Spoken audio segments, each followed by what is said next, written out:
Estava de um fim de semana de festa com bastante atividade policial. Nós estamos a atender diferentes casos. De não seguro, estava tendo 2 casos lamentáveis,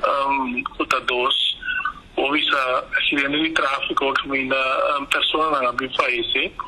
Banda de dia nós estava tendo diferentes controles também, controle de tráfico que começou fora de webs e havia seguido com a maioria de controles aqui em um lugar em área da Pabou.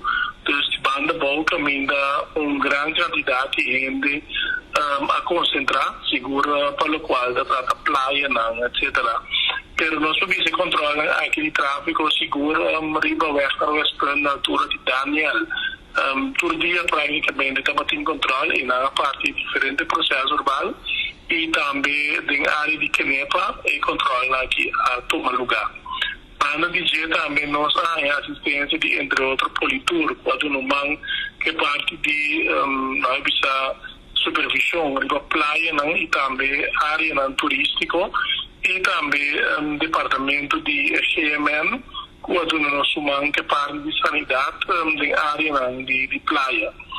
Nós vimos também que o banda de GCI estava tendo também detenção que o assim tem caso aqui estava durante de controle que toma lugar de tráfico, que toma lugar de área de Caracas Bay West e não estava tendo controle de tráfico que foi efetuado de guarda de polícia montanha e também departamento de tráfico e Ministério Público for de não Ministério Público agora cobra candidato de 3.525 florins na PUT que estava a abrir e também a repartir diferentes processos para chofer.